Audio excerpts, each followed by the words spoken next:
Sumerian culture and the Anunnaki. Working from the same archaeological discoveries, artifacts, and recovered records as archaeologists and linguists have for 200 years, Sitchin propounds, proves, in the opinion of this author, that the Anunnaki, Sumerian, those who came down from the heavens, Old Testament Hebrew, Anakim, Nephilim, Elohim, Egyptian, Neta, an advanced civilization from the 10th planet in our solar system, splashed down in the Persian Gulf area around 432,000 years ago, colonized the planet, with the purpose of obtaining large quantities of gold. Some 250,000 years ago, the recovered documents tell us, their lower echelon miners rebelled against the conditions in the mines, and the Anunnaki Directorate decided to create a creature to take their place. Enki, their chief scientist, and Ninhursag, their chief medical officer, after getting no satisfactory results splicing animal and Homo erectus genes, merged their Anunnaki genes with that of Homo erectus and produced us, Homo sapiens, a genetically bicameral species, for their purposes as slaves. Because we were a hybrid, we could not procreate. The demand for us as workers became greater and we were genetically manipulated to reproduce. Eventually, we became so numerous that some of us were expelled from the Anunnaki city centers, gradually spreading over the planet. Having become a stable genetic stock and developing more precociously than, perhaps, the Anunnaki had anticipated, the Anunnaki began to be attracted to humans as sexual partners, and children were born of these unions. This was unacceptable to the majority of the Anunnaki High Council, and it was decided to wipe out the human population through a flood that was predictable when Nibiru, the 10th in our solar system and the Anunnaki home planet, came through the inner solar system again, around 12,500 years ago, on one of its periodic 3,600-year returns. Some humans were saved by the action of the Anunnaki official, Enki, who was sympathetic to the humans he had originally genetically created. For thousands of years, we were their slaves, their workers, their servants, and their soldiers in their political battles among themselves. The Anunnaki used us in the construction of their palaces. We retroproject the religious notion of temple on these now, their cities, their mining and refining complexes, and their astronomical installations on all the continents. They expanded from Mesopotamia to Egypt to India to South and Central America, and the stamp of their presence can be found in the farthest reaches of the planet. Around 6,000 years ago, they, probably realizing that they were going to phase off the planet, began, gradually, to bring humans to independence. Sumer, a human civilization, amazing in its sudden, mature, and highly advanced character, was set up under their tutelage in Mesopotamia. Human kings were inaugurated as go-betweens, foremen of the human populations answering to the Anunnaki. A strain of humans, genetically enhanced with more Anunnaki genes, a bloodline of rulers in a tradition of servants of the people, was initiated, Gardner. These designated humans were taught technology, mathematics, astronomy, advanced crafts, and the ways of advanced civilized society, in schools, called now mystery schools, but there was no mystery about them. Gardner has brought to light the fact that there exists a robust, highly documented, genealogical, genetic history carrying all the way back to the Anunnaki, possessed by the heterodox tradition of Christianity, which is only now coming forward, no longer gun-shy of the Inquisition. This tradition, preserving the bloodline, is the one branded heretical and murderously persecuted by the Roman Church. There were no Dark Ages for this tradition, only for those whom the Church wanted to keep in the dark about the real nature of human history and destroy the bloodline, a direct threat to the power of the bishops. What evidence supports the Sitchin thesis? The astronomical evidence.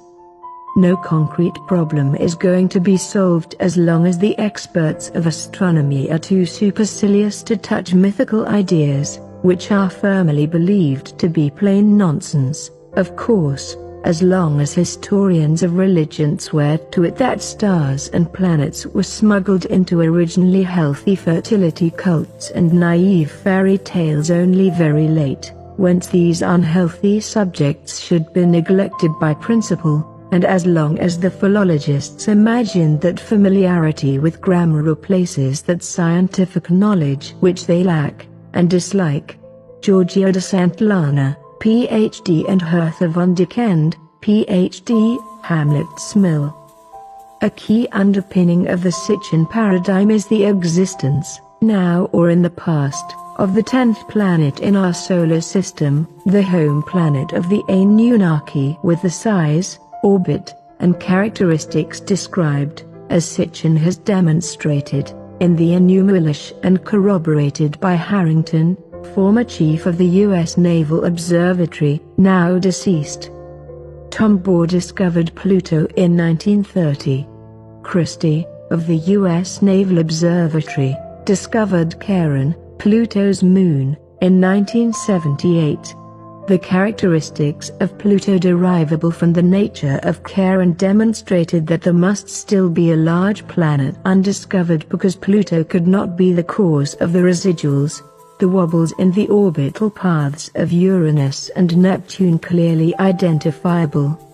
The IRAS, infrared astronomical satellite, during 83-84, produced observations of a 10th planet so robust that one of the astronomers on the project said that all that remains is to name it, from which point the information has become curiously guarded. In 1992, Harrington and Van Flandern of the Naval Observatory, working with all the information they had at hand, published their findings and opinion that there is, indeed, a 10th planet, even calling it an intruder planet. The search was narrowed to the southern skies, below the ecliptic.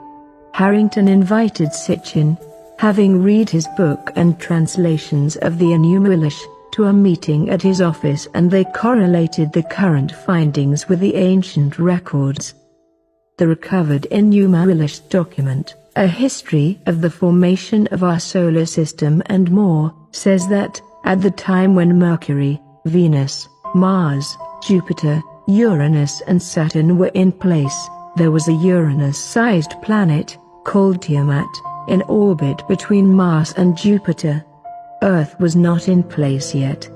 A large wandering planet, called Nibiru, was captured into the system gravitationally.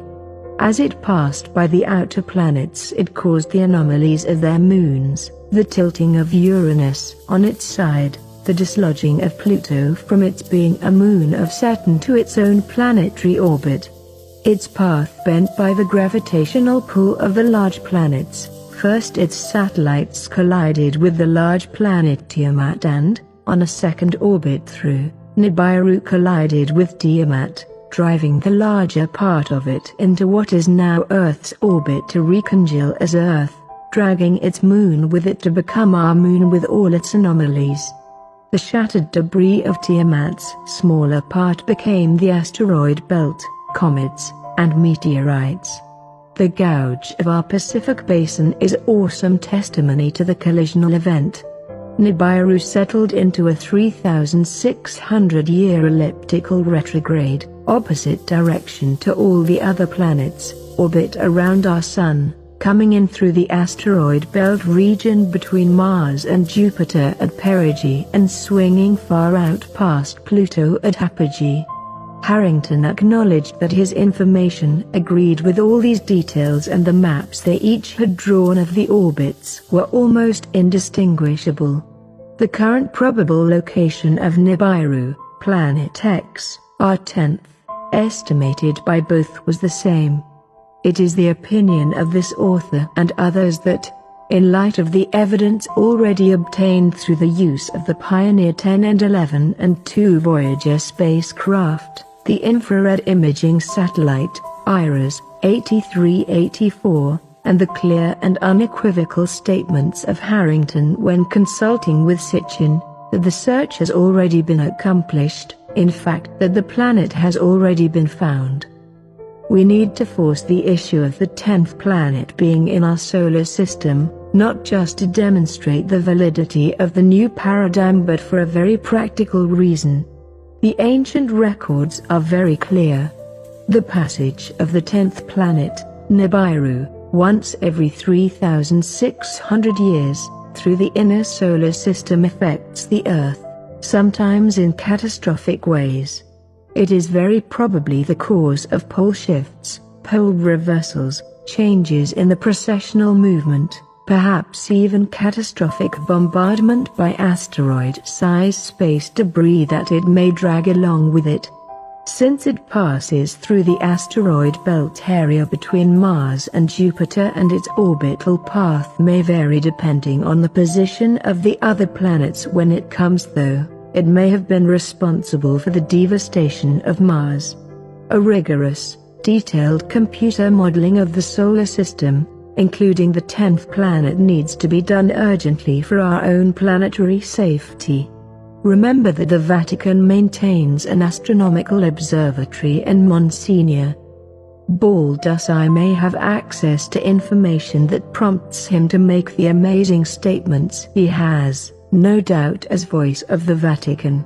The technological evidence, OAPARTS, is the term used to describe the purportedly out-of-place in time artifacts, toys, tools, technical devices, depictions and documents which have come to light through archaeological excavation or discovery.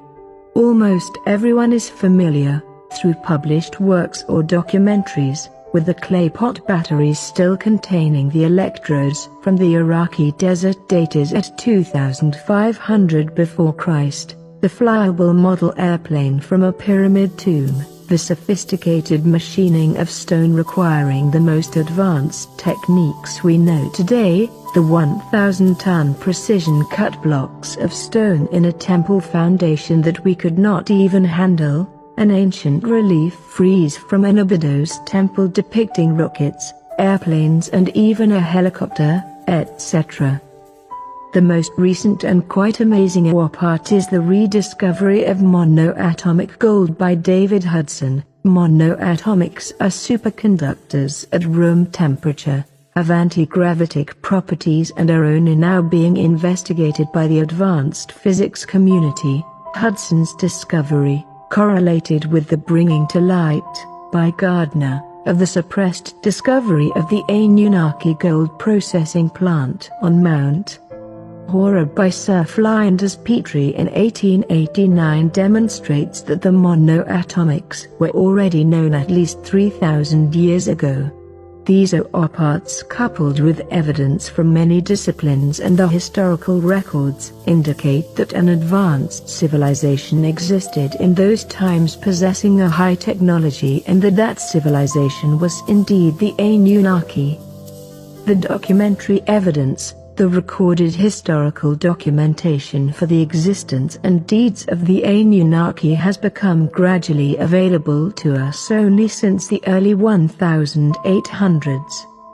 The excavation of the ancient sites of Mesopotamia brought to light the amazingly advanced civilization of Sumer and, with it, thousands of clay tablets containing not only mundane records of commerce, marriages, military actions and advanced astronomical calculation systems, but of the history of the Anunnaki themselves. It is clear from those records that the Sumerians knew these aliens to be real flesh and blood. The library of the ruler, Ashurbanipal, at Nineveh was discovered to have burnt down, and the clay tablets held there were fired, preserving them for our reading.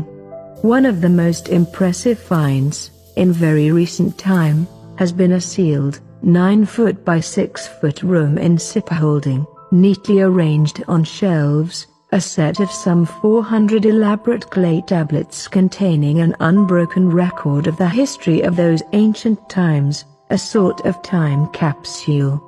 The evidence is so overwhelming and robust that, if it weren't for those with power enough to suppress, it would have been accepted and our world view changed a century ago or, perhaps, sooner. The genetic evidence, the recovered records place the location of the Anunnaki laboratory where the first humans were literally produced in East Central Africa just above their gold mines.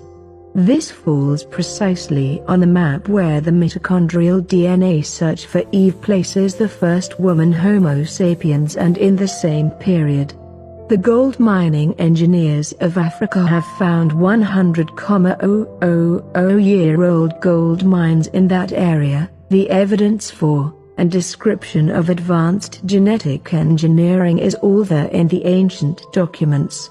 Our rapid progress from inception to going to Mars soon, after only 250,000 years, does not correspond to the million-year periodicities of slow evolutionary development of other species such as Homo erectus before us. As so many thinkers have pointed out, we are radically and anomalously different, as discussed in Part 3. Scientific objections to the thesis. How could the Anunnaki, clearly described as comfortable in Earth gravity and atmosphere, very similar to current humans in all ways, have evolved on a planet within our solar system whose orbital apogee takes it into the deep cold of space for much of its orbit? The ancient records repeatedly describe Nibiru as a radiant planet. This may be understood as having a high core temperature.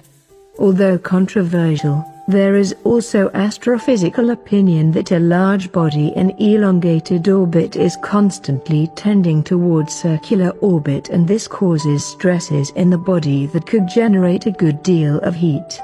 That their planet is gradually cooling may be indicated by Sitchin's interpretation of their colonizing Earth, contains most of the gold identifiable in the solar system, for the purpose of obtaining large quantities of gold for molecular seeding of their atmosphere with a reflective gold shielding.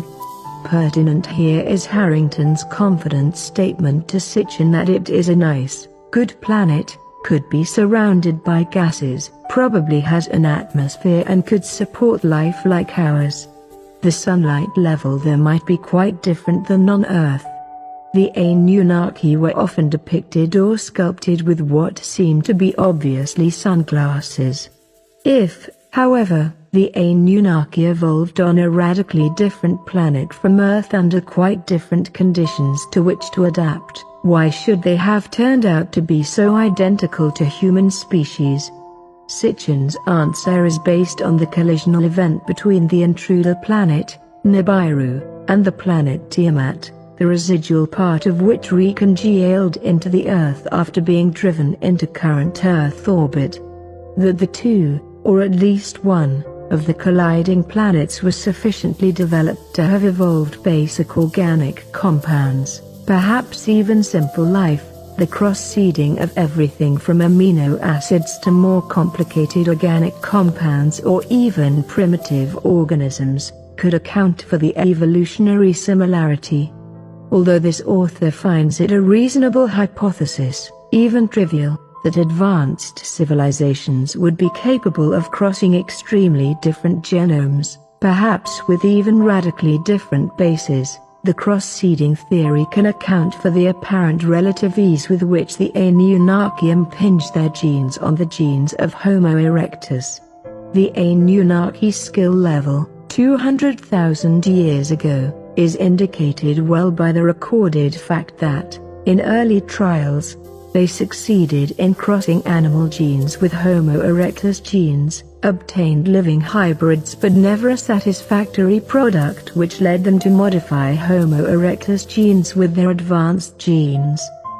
If our genome is estimated as 98% to 99% similar to the chimpanzee, How could there be a melding of the Homo erectus and Anunnaki genomes, or impingement of the advanced code on the lesser advanced one detectable? The author suggests that this is a major question probably answerable only by the geneticists open-minded enough to attack it. The resolution of that question should provide rich additional clues in itself. The myth of a 12th planet. Introduction. Readers of Zecharia Sitchin's books, particularly The 12th Planet, will recognize the above seal, VA 243, so named because it is number 243 in the collection of the Vorderasiatis Museum in Berlin. This seal is the centerpiece of Sitchin's theory that the Sumerians had advanced astronomical knowledge of the planetary bodies in our solar system. This knowledge was allegedly given to the Sumerians by extraterrestrials, whom Sitchin identifies as the Anunnaki gods of Sumero-Mesopotamian mythology. In the upper left-hand corner of the seal, Sitchin argues, one sees the sun surrounded by 11 globes. Since ancient peoples, including the Sumerians according to Sitchin, held the sun and moon to be planets, these 11 globes plus the sun add up to 12 planets. Of course, since we now know of 9 planets plus our sun and moon, part of Sitchin's argument is that the Sumerians knew of an extra planet beyond Pluto. This extra planet is considered by Sitchin to be Nibiru, an astronomical body mentioned in Mesopotamian texts. Sitchin's works detail his contention that Nibiru passes through our solar system every 3,600 years, and so some believers in Sitchin's theory contend that Nibiru will return soon. Some followers of Sitchin's ideas also refer to Nibiru as Planet X. Is Sitchin correct, in whole or in part? Is Nibiru a 12th planet that will soon return? Does VA 243 prove his thesis? Unfortunately for Sitchin and his followers, the answer to each of these questions is number. This paper will focus on the heart of his theory, VA 243. Nibiru is the subject of another paper on my website.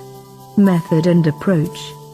The study of cylinder seals is actually a very specialized subdiscipline within Sumerology and Assyriology.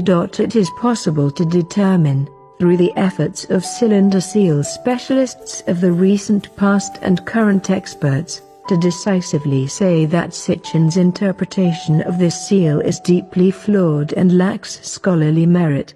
In short, his theory is false and is unsupported by the seal itself. In the discussion that follows, I will demonstrate that VA 243 in no way supports Sitchin's ideas.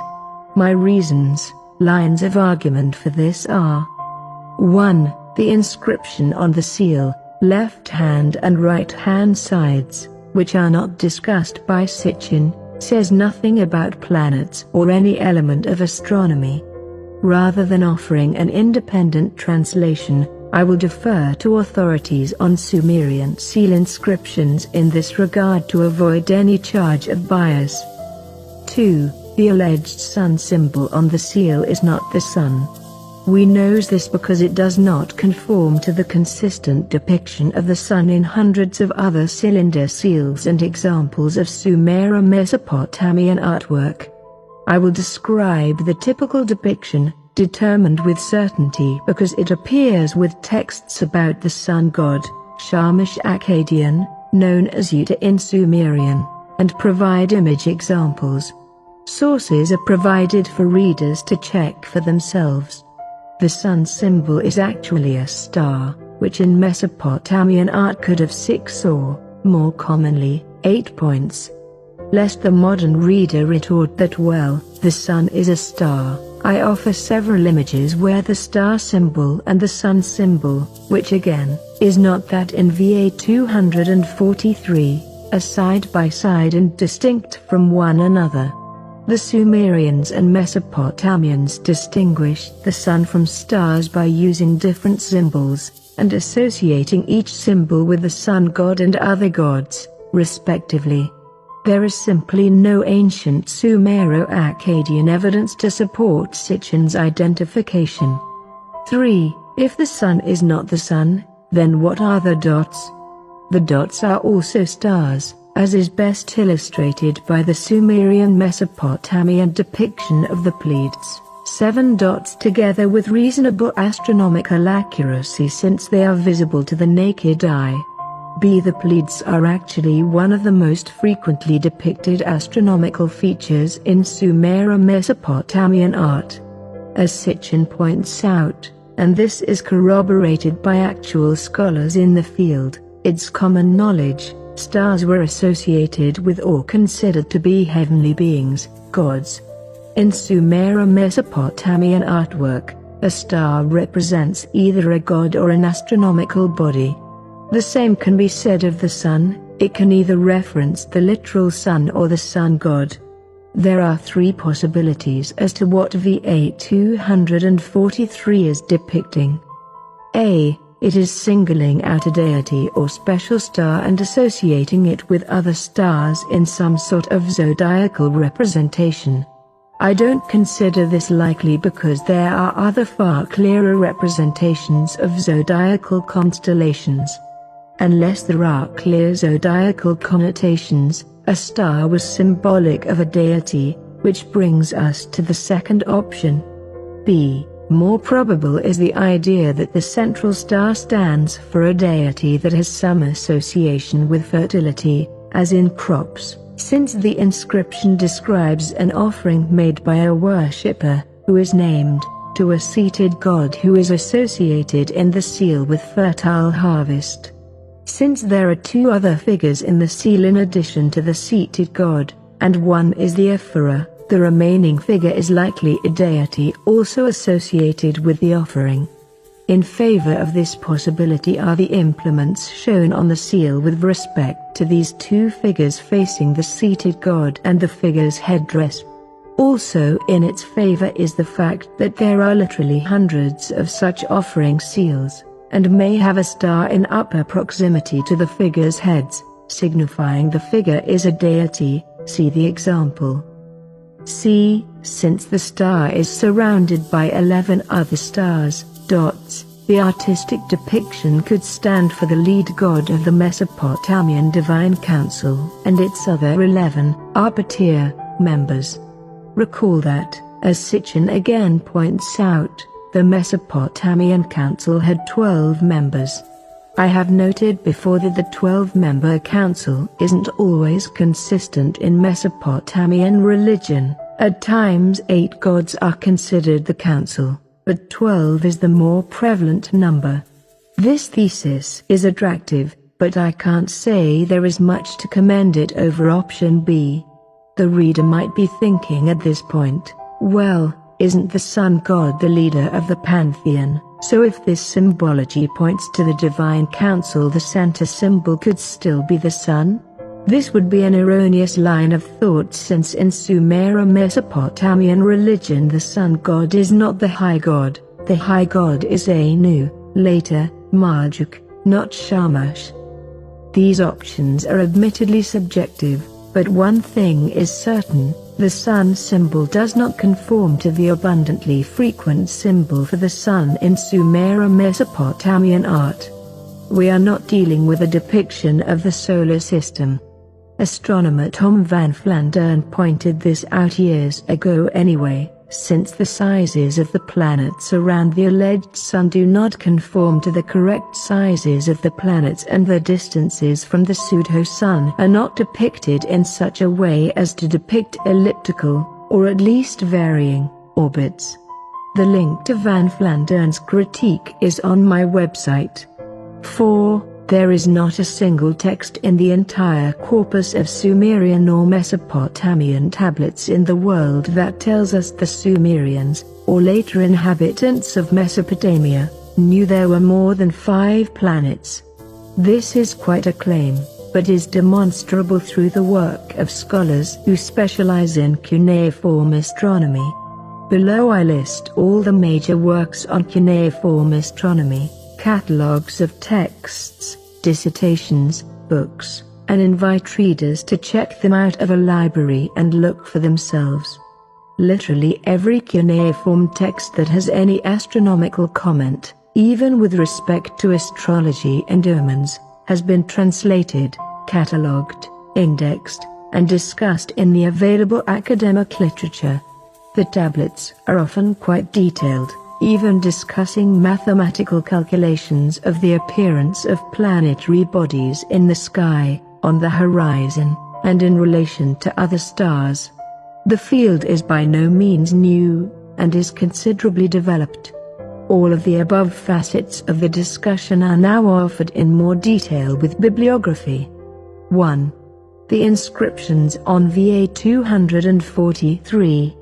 VA 243 has 3 lines of text. Line 1 is actually repeated on both sides of the seal, so the full, rather boring, inscription of VA 243 reads, Dubsiga, Ililat, Yor, his servant. Nothing in the inscription suggests anything remotely to do with astronomy or planets. In an email correspondence with Dr. Rudy May, whose dissertation was on cylinder seals, Dr. May commented on the inscriptions and the seal, and I interject a few comments in brackets. The seated figure is a god, the flounced garment is normal for deities, though kings start wearing them a little later. Deities also have the distinctive headdress. Most scholars call it a horned headdress, but I've always thought it looked more like flames than horns. Ancient texts often refer to deities having a bright, shining, brilliant aspect. This is true across the ancient Near East. Witness the Shining One terminology I discuss in the facade and in several papers on my website. They don't mention horns. The introducing figure also has the horns of divinity. This is a strong contextual argument that the symbol, again, it's not the sun, to the upper left of the introducing figure is a star. Precisely because they shine, stars were associated with deities. Shamash, the sun god, had his own symbol of the sun. See below for what it looked like. 2.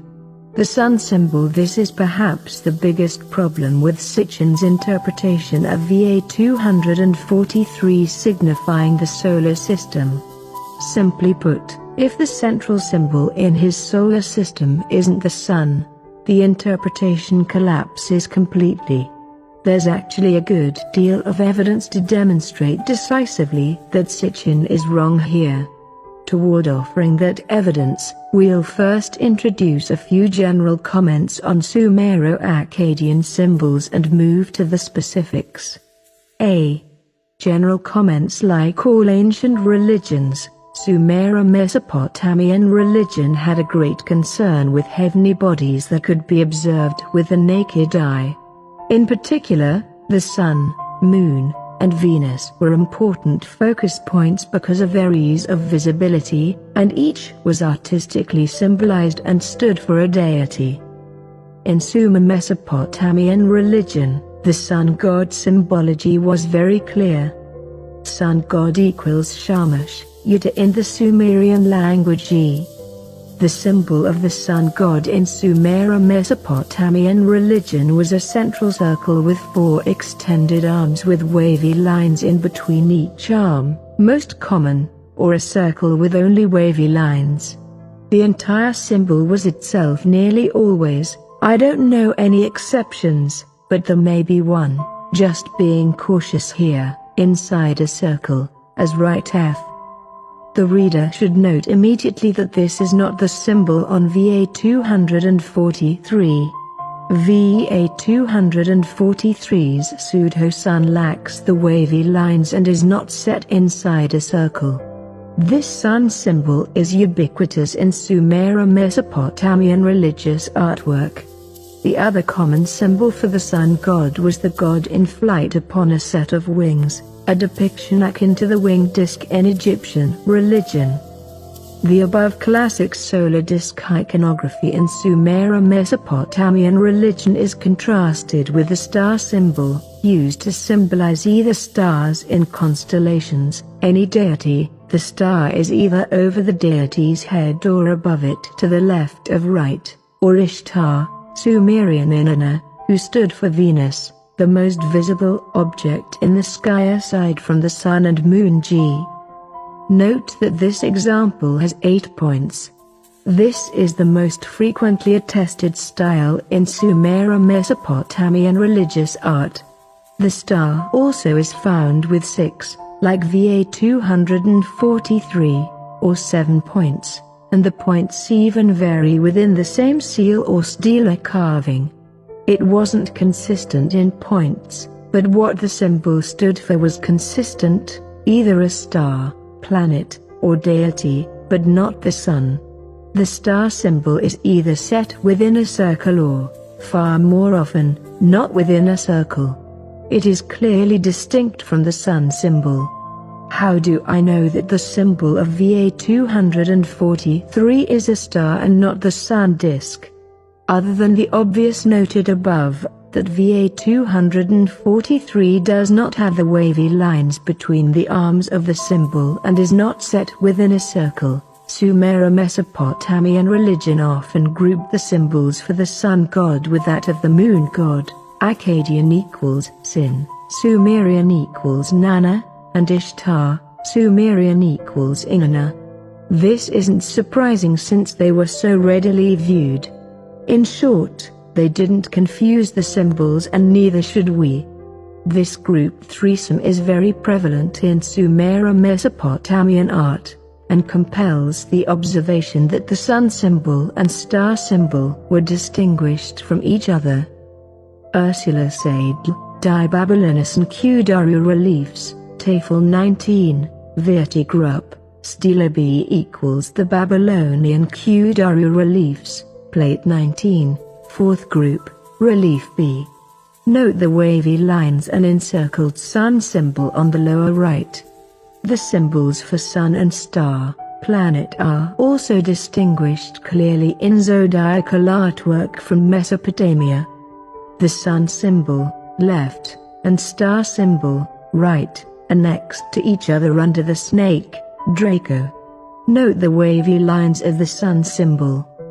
Here is a close-up of the sun, L, and star, R, symbol above.